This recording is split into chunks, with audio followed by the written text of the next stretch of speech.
KTR self goal, KCR నుంచి అక్షింతలు.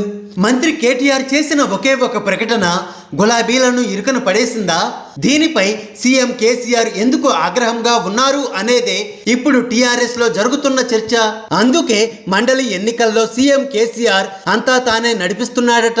ఎందుకంటే ఉద్యోగాల భర్తీ అంశంలో ఎటూ తేల్చుకోలేని పరిస్థితిలో పడేసింది. దాన్ని సమర్థించుకోలేని పరిస్థితి ఓవైపు, అనవసరంగా లెక్కలు ఇచ్చి తలనొప్పి తీసుకువచ్చారు అని అధినేత ఆగ్రహంగా ఉన్నట్లు గులాబీ శ్రేణులు చెప్తున్నాయి. రాష్ట్రంలో 132,000 ఉద్యోగాలు భర్తీ చేశామనే మంత్రి కేటీఆర్ ప్రకటన అధికార పార్టీని ఇబ్బందుల్లో పడేసింది.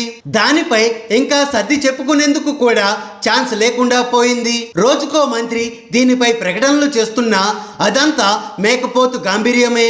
ఎందుకంటే దాన్ని నిరూపించుకోలేని పరిస్థితి. ఇప్పటికే ఉద్యోగ సంఘాలు కోపంతో ఉన్నాయి. వారిని ఎలా మచ్చిక చేసుకోవాలి అనే విషయంలో చాలా ప్లాన్లే వేస్తున్నారు కేసీఆర్. ఇటు నిరుద్యోగులు టీఆర్ఎస్ పార్టీ అంటేనే మండిపడుతున్నారు. తెలంగాణ ఉద్యమాన్ని భుజాలపై వేసుకున్న నిరుద్యోగులు, విద్యార్థులు ఇప్పుడు ఓట్లు అడిగేందుకు అధికార పార్టీ నుంచి ఎవరైనా వస్తే దాడి చేసేంత కోపంతో రగిలిపోతున్నారు. ఈ నేపథ్యంలో మంత్రి కేటీఆర్ చేసిన ప్రకటన మరింత ఆజ్యం పోసింది. ఇక ఉద్యోగాల భర్తీ అంశంలో కప్పిపుచ్చుకునేందుకు ప్రయత్నాలు చేస్తున్న కొంతమంది మంత్రులకు ప్రతిపక్షాలు, నిరుద్యోగులు చుక్కలు చూపిస్తున్నారు. ఇప్పటికే కాకతీయ యూనివర్సిటీలో మంత్రి ఎర్రబెల్లి దయాకర్ రావును బయటకు పంపించారు. అసలే పార్టీకి యువరాజ్ సీఎం కేసీఆర్ కొడుకు. కాలం కలిసి వస్తే కాబోయే సీఎం.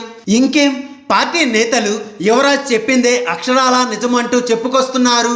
ఇలాగే చెప్పేందుకు ప్రయత్నాలు చేస్తున్న మంత్రి తలసాని శ్రీనివాస్ యాదవ్ ప్రతిపక్షాలకు దొరికిపోయాడు. ఆయనపై ఆలుగడ్డల నుంచి అసమ్మతి దాకా విమర్శలు వచ్చాయి. దీంతో ఆయన కొంత సైలెంట్ అయ్యాడు. అక్కడో ఇక్కడో మంత్రి వేముల ప్రశాంత్ రెడ్డి కూడా పాలమూరు గడ్డపై ఉద్యోగాల భర్తీపై ఏదో చెప్పబోయారు. కానీ గులాబీ నేతలే వారించారు. ఉద్యోగాల భర్తీపై చెప్పాలంటే కొంత వణుకు మొదలవుతుంది. కానీ కేటీఆర్ చెప్పిన లెక్కలను సమర్థించాల్సి రావడంతోనే నేతలకు తిప్పలు తప్పడం లేదు. మరోవైపు సీనియర్లు మాత్రం దీనిపై నోరెత్తడం లేదు.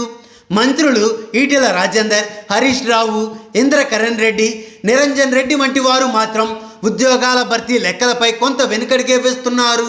మండలి ప్రచారానికి ముందు మంత్రి కేటీఆర్ రాష్ట్రంలో 132,000 ఉద్యోగాల భర్తీపై లెక్కలను బయటకు ఇచ్చారు. దీంతో అన్ని వర్గాలు బొగ్గుమన్నాయి.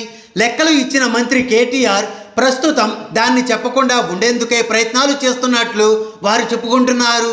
మండలి ఎన్నికల వేళ నిరుద్యోగులు, యువత ఓట్ల కోసం బయటకు వచ్చిన ఉద్యోగాల భర్తీ లెక్కలు మంత్రి కేటీఆర్కే చుట్టుకుంటున్నాయి. మరోవైపు సీఎం కేసీఆర్ నుంచి కూడా దీనిపై కొంత అసహనం వ్యక్తమైనట్లు పార్టీ నేతలు చెప్పుకుంటున్నారు. దీనికోసమే ఆయన కేటీఆర్ను ఎందుకైనా మంచిదనే కారణంతో మండలి ఎన్నికల ప్రచారంలో పూర్తి స్థాయిలో తిప్పడం లేదు. ఎక్కడో ఓ చోట ప్రెస్ మీట్లకు పరిమితమవుతున్నారు. అంతేకాని యూనివర్సిటీలు, విద్యా సంస్థలకు అడుగుపెట్టడం లేదు. కేటీఆర్ను మొన్నటి వరకు యూత్ ఐకాన్గా ప్రచారం చేసుకున్న గులాబీ దళం ఇప్పుడు మాత్రం కేటీఆర్ యూత్కు దూరంగానే వ్యవహరిస్తున్నారు. అనవసరపు రాద్ధాంతాన్ని ముందుకు తీసుకువచ్చినట్లు అటు సీఎం కేసీఆర్ నుంచి కూడా కేటీఆర్కు అక్షింతలు పడినట్లు పార్టీ నేతలు చెప్తున్నారు. దీంతో మంత్రి కేటీఆర్ సెల్ఫ్ గోల్ అయినట్లు పార్టీలో ప్రచారం. హాయ్ ఫ్రెండ్స్, మా టుడే టుమారో యూట్యూబ్ ఛానల్ చూస్తున్నందుకు చాలా థ్యాంక్స్. మరిన్ని లేటెస్ట్ వీడియోస్ కోసం వెంటనే సబ్స్క్రైబ్ చేయండి. అలాగే ఈ బెల్ ని కూడా రింగ్ చేసేయండి. మా నోటిఫికేషన్స్ అన్ని మీ మొబైల్లో వస్తాయి. అలాగే మా వీడియోస్ మీకు నచ్చితే లైక్ చేయండి, షేర్ చేయండి, నచ్చకపోతే కామెంట్ చేయండి.